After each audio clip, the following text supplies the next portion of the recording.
والمرسلين سيدنا محمد وعلى آله وصحبه أجمعين. سبحانك لا علم لنا إلا ما علمتنا إنك أنت العليم الحكيم. فرب اشرح لي صدري ويسر لي أمري واحلل عقدة من لساني يفقهوا قولي. اللهم أرنا الحق حقا وارزقنا اتباعه وأرنا الباطل باطلا وارزقنا اجتنابه. اللهم يا غني يا حميد يا مبدي يا معيد يا رحمي ودود أغننا بحلالك عن حرامك وبطاعتك عن معصيتك وفضلك عمن سواك. Amma ba'du.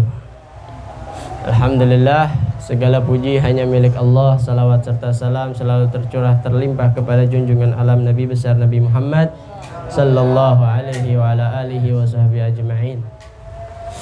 Nah, pada malam kali ini ya, keadaan anda punya badan lagi kurang enak, lagi kurang sehat. Tapi alhamdulillah suaranya masih keluar. Ya, belum hilang nih suara.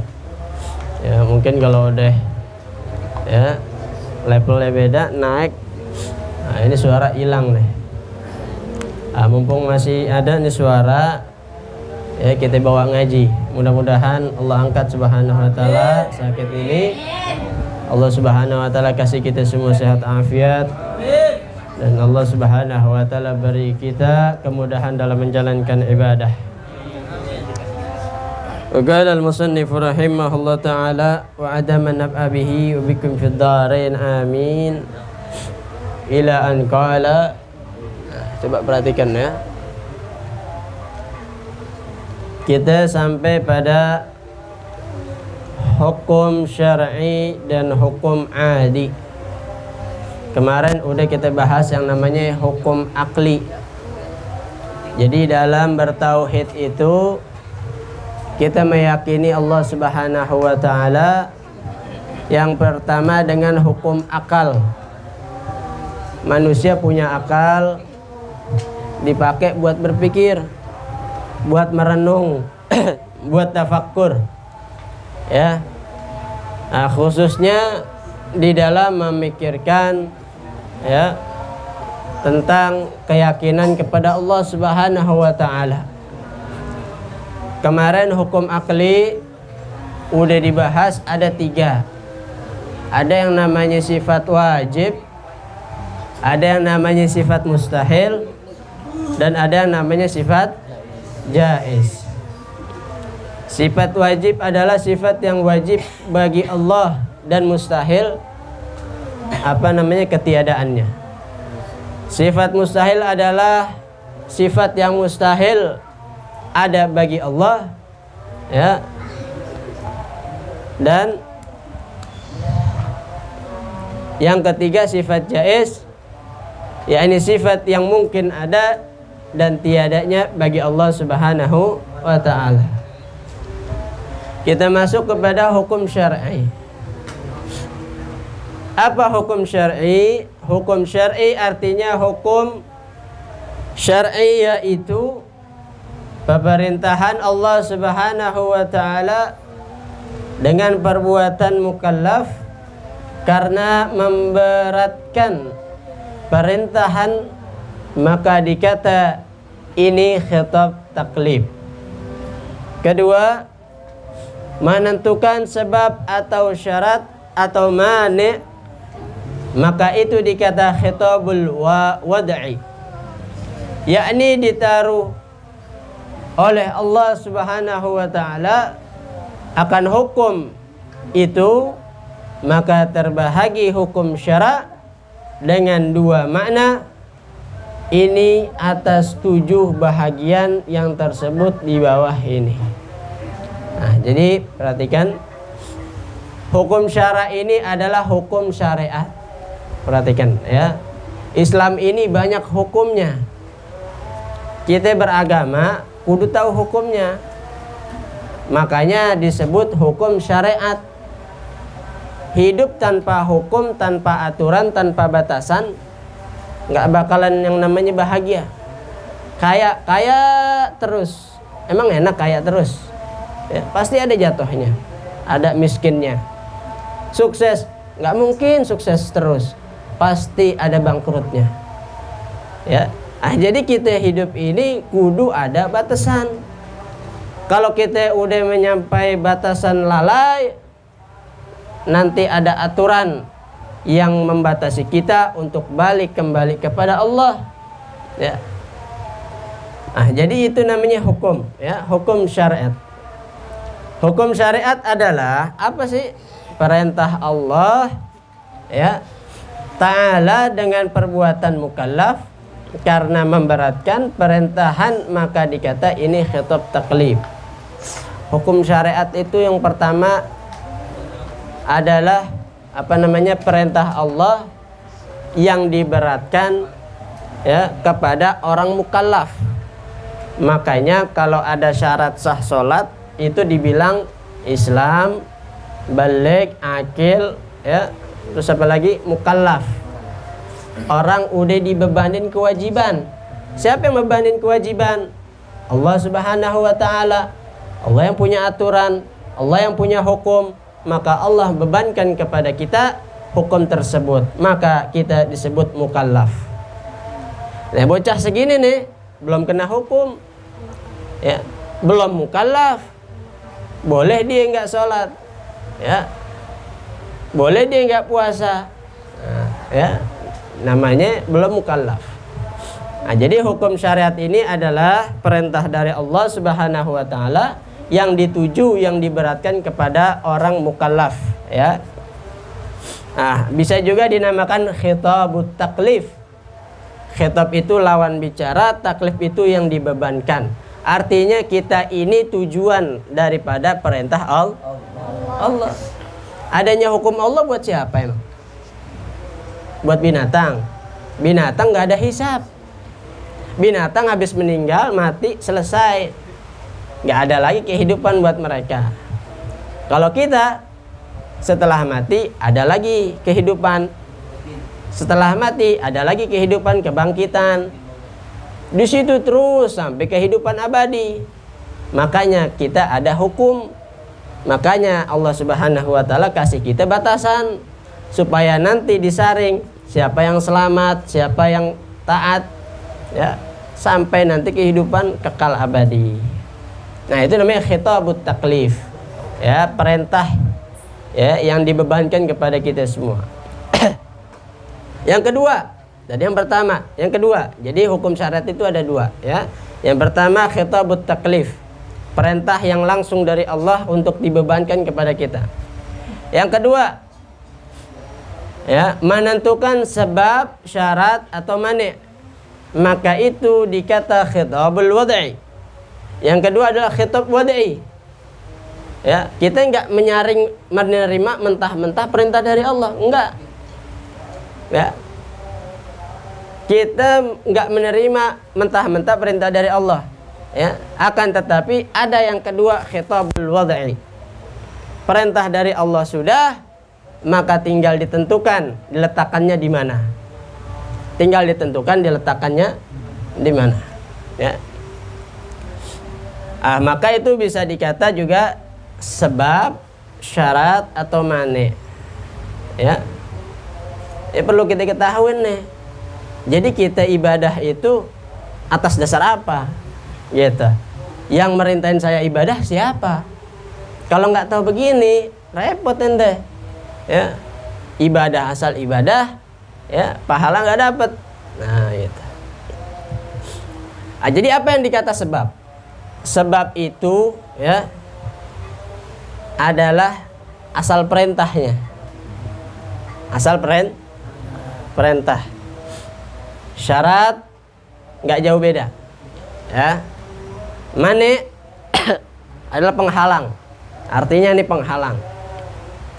Ini masuk pelajaran usul fikih ini, ya. Sebab, coba kita perhatiin, ya. Kita bongkar satu-satu, kita korek satu-satu.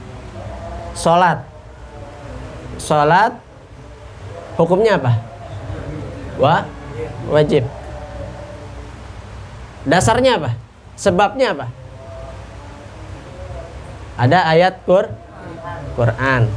Nah, jadi kalau sebab, ya, dasarnya itu pasti Al-Quran atau hadis. Zakat, ayatnya ada, ya.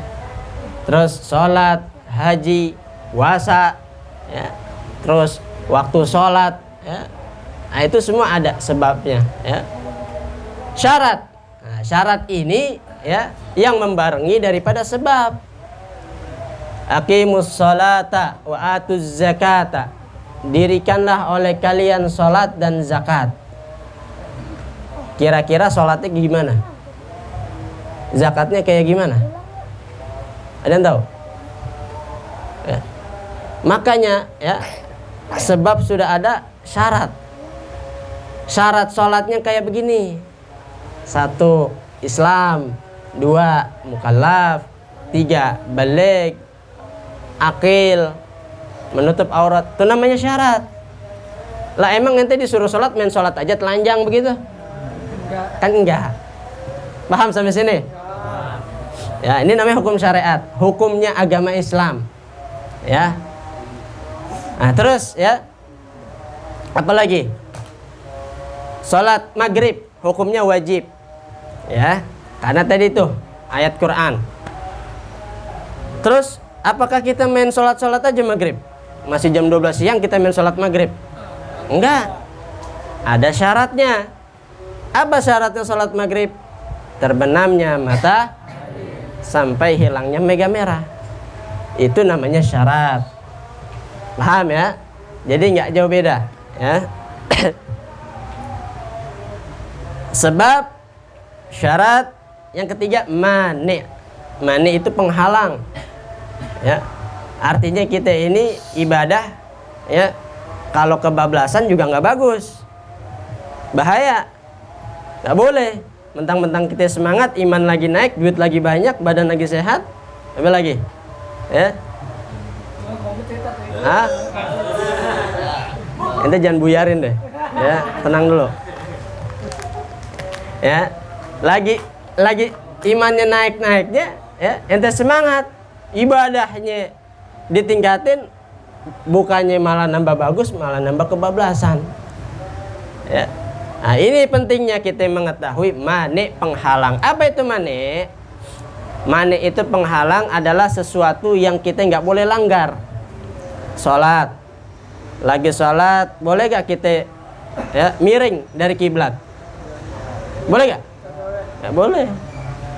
Kalau kita miring dari kiblat gimana? Batal. Itu namanya mani. Ya, nggak boleh kita ngerjain. Ya, orang head, boleh sholat gak? Nggak boleh kan? Tapi dia sehat. Ya, cuman gara-gara dia head dong, badan sehat. Ya, tetap nggak boleh. Seandainya dia sholat, bukan dapat pahala, tapi jadi dosa, haram dia sholat. Paham? Ya. Nah, jadi hukum syariat ini yang pertama khitabut taklif, semua yang udah balik kena hukum dari Allah, wajib, beban, ya, menjalankan syariat, ya, menjalankan syariat. Mau dia bodoh, mau dia pinter, wajib jalanin syariat. Maka, ya, rugi jadi orang bodoh, nggak bisa ngejalanin syariat. Ya, beruntung kita bisa ngaji, bersyukur kita bisa ngaji. Yang kedua apa tadi? Khitabul wad'i. Kita nggak bisa nerima mentah-mentah perintah dari Allah. Ya, ente sholat, perintahnya dari mana? Dari Al-Quran. Al-Quran mana ayatnya? Ini ayatnya. Kok tahu perintahnya wajib? Ya disuruhnya sholat. Ya, dia nggak tahu. Ya, ini orang lagi sholat apa? Ya, lagi sholat sunnah, dikata sholat wajib. Ya. Ya, karena dia pikir sholat semuanya wajib. Nah, ini jadi bahaya. Ya, kalau dia nggak tahu khitabul wad'i, ya, tempat penempatan hukumnya. Maka di sini dikatakan, ya, khitabul wad'i, pembagian hukumnya ada berapa? Di sini dikatakan ada berapa itu tadi? 1, 2, 3, 4, 5, 6, 7. Ada 7. Ya, ada tuh. Yang pertama wajib, yang kedua sunnah, yang ketiga haram, yang keempat makruh, yang kelima mubah, yang keenam sahih, yang ketujuh batil, yang keenam sah, yang ketujuh batal. Nah, jadi kalau hukum ini aja nih 7. Ya, ente ngelakuin apa? Misalkan, ya, saya ngelakuin puasa. Puasanya dia gimana nih? Puasa apa? Puasa wajib, puasa sunnah, ya. Atau puasanya jadi haram gara-gara dia haid, atau ya nifas, macam-macam yang dilarang daripada puasa. Ya, orang haid nggak boleh puasa ya, benar ya? Ane salah nanyanya sama orang laki sih. Ya terus ya, ataupun kita melakukan ya, saya melakukan ini apa namanya, mencuri ini hukumnya apa nih? Haram, ya. Ataupun ya makruh ataupun wajib, macam-macam. Ya. Kalau kita nggak tahu ini perubahan hukumnya, bingung kita, ya. Nah, jadi di sini yang pertama adalah wajib, artinya barang yang dapat pahala jika dikerjakan apa nih?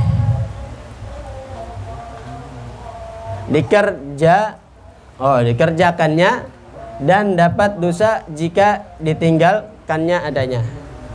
Jadi perkara wajib adalah perkara yang dikerjain dapat pahala, ditinggalin dapat dosa. Udah tahu pada deh. Sunnah perkara yang ya, artinya barang yang dapat pahala jika dikerjakannya dan tidak dapat dosa jika ditinggalkannya. Sunnah dikerjain dapat pahala, ditinggalin gak dapat dosa, tapi rugi. Dikatakan an-nawafil jawabir lil faraid. Orang kalau sholat wajib doang, kagak pakai sholat sunnah, ibarat kata nanti dia pulang ke akhirat bawa modal doang. Orang bawa modal doang, kagak pakai untung, ya, siap-siap nerima seadanya. Ya, ibarat kata dia masuk surga paling bawah. Ya, ibarat kata dia dapat nikmatnya segitu doang. Tapi kalau dia bawa, ya, dan juga ya, belum tentu ibadah wajibnya itu sempurna semua. Ya, pasti ada yang bolong-bolongnya. Kalau dia bolong, berarti dia belum bisa masuk ke dalam surga. Artinya apa? Kurang dia punya ibadah. Tapi kalau dia pakai sunnah, untung dia punya ibadah, punya amalan. Nanti dia datang bawa yang wajib ditambah yang sunnah. Yang wajibnya dikoreksi, diperiksa. Ini sholatnya ada yang bolong. Ini sholatnya bercanda. Ini sholatnya nggak pakai niat. Ini sholatnya kurang nih yang syaratnya. Apa rukunnya? Lalu dikatakan, ya, apakah dia punya sunnah? Punya. Maka ditambah dia dengan sholat sunnahnya. Maka perbanyak sholat sunnah, ya, apapun yang sunnah. Yang ketiga haram, artinya barang yang dapat ya dosa jika dikerjakannya dan dapat pahala jika ditinggalkannya karena takut pada Allah. Ini yang jadi perhatian. Ente tahu barang haram, ente tahu kerjaan haram, tapi kadang kita nih orang ninggalin bukan karena ya, niat ikhlas, bukan karena takut sama Allah. Ya, bukan karena kita takut ya, daripada perintah Allah, bukan, tapi karena situasi yang nggak mendukung. Benar gak tuh? Ya, situasi yang nggak ya. Nah, jadi ya kadang kita ninggalin yang haram begitu. Nah, jadi mulai sekarang ya yang haram tetap haram, ya, yang haram tetap kecuali yang dibolehkan oleh syariat. Ya, ente dikurung nih, dikurung di kamar, ya, dikurung sama penjajah misalkan, ya, jadi tawanan, kaki tangan diikat, nggak bisa kabur, ya, nggak bisa kah? Terus kagak dikasih dimakan, minum nggak dikasih.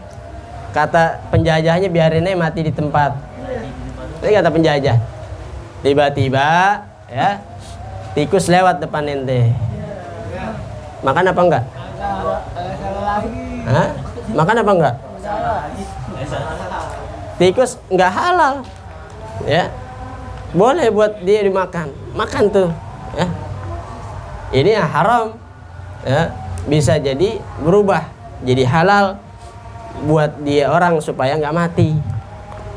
Makannya semuanya ya jangan, ya, ambil secukupnya. Ya, separohnya buat malam.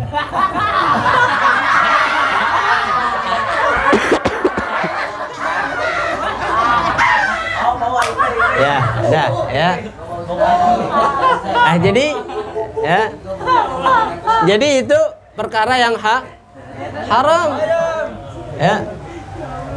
Jadi ya, kita tinggalin perkara haram, jangan karena apapun, ya, jangan karena siapapun, jangan karena apapun, ya, tapi karena Allah Subhanahu wa Ta'ala. Ya, jadi benar-benar ninggalin yang haram. Nanti dulu. Yang keempat, makruhun, artinya barang yang tidak dapat dosa jika dikerjakan tapi dibenci oleh Tuhan dan dapat pahala jika ditinggalkan dengan karena Allah Subhanahu wa Ta'ala. Jadi perkara yang makruh sama juga, ya, tapi hanya dibenci oleh Allah Subhanahu wa Ta'ala. Dikerjain nggak apa-apa, ya, dilakuin makruh, ya, dibenci sama Allah, ya. Tapi kalau kita tinggalin karena Allah, ya, maka dia akan mendapatkan pahala karena meninggalkannya. Tapi kalau meninggalkannya karena dia cuma nggak suka, ya, karena nggak demen, ya, dia belum tentu dapat pahala, ya. Tapi karena Allah, karena perintah Allah, dia dapat pahala. Sama kayak yang haram, ya. Makruh apa? Makruh misalkan badan bau dibiarin, ya. Terus apa lagi? Kuku dipanjang-panjangin, ya. Nggak suka bersih-bersih, nah tuh, ya. Nah, itu namanya makruh, ya. Makan semua dilahap, ya. Nah, itu namanya makruh, ya. Terus kalau dilakuin gimana? Dosa gak? Nggak dosa, tapi ente dibenci. Ya, kalau Tuhan udah ngebenci, Allah udah ngebenci, itu hambanya digerakin tuh, ya. Yang baik-baik dijauhin, yang jelek-jelek dideketin. Begitu. Orang rakus, temennya apa? Orang rakus juga. Nah, iya begitu. Orang yang baik-baiknya dijauhin, orang yang jelek-jeleknya dideketin. Ya, kalau kita sering ngerjain makruh, ya, kalau kita sering ngerjain makruh. Yang kelima adalah mubah. Nah, perkara mubah ini banyak. Artinya harus pada syarat, yaitu barang yang tidak dapat pahala jika dikerjakan atau ditinggalkan, dan tidak dosa jika dikerjakan atau ditinggalkan adanya. Jadi mubah itu apapun pekerjaannya, asal bukan perkara yang jelek, ya, maka itu masuknya dalam mubah. Makan, minum, mandi, ya, jalan, ya. Kenapa ente? Udah ngapain lanjutin Isra Mi'raj ente?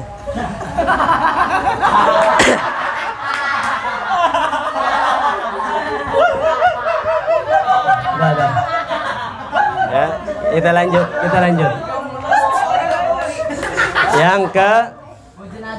Yang ke berapa ini? Yang ke-6. Ayo perhatikan lagi, ya. Yang ke-6 adalah sahih. Artinya barang yang ada lengkap pada segala syaratnya dan segala rukunnya adanya. Jadi sahih itu sah, ya. Kita kalau ngerjain yang wajib, ya, sesuai syaratnya, rukunnya, maka sah. Salat wajib, ya, tapi kalau sesuai syarat, rukun, maka sah kita punya ibadah, ya. Apalagi puasa sama begitu, ya. Semua perkara ibadah kalau sesuai syarat, ya, dan rukunnya, maka sah.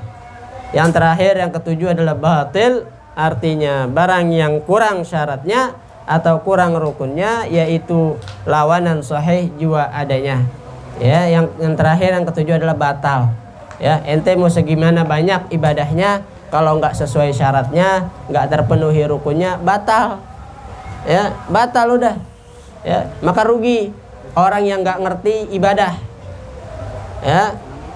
Kasyajar bila thamar, dia sholat bagaikan, ya, dia ngerjain ibadah bagaikan pohon nggak berbuah, tumbuh tapi nggak ada hasilnya. Ente kerja nggak digaji, begitu, dapat capeknya doang, ya. Nah, jadi kalau kita nggak tahu sah mana batal, ya, rugi kita nanti, ya. Nah, jadi ini adalah hukum syar'i, hukum syariat ya, yang wajib buat kita semua kita jalanin. Ya, jadi supaya kita tahu mana wajib, mana haram, mana sunnah, mana makruh, dan yang terakhir mana mubah. Wallahu a'lam. Ya, sampai sini paham?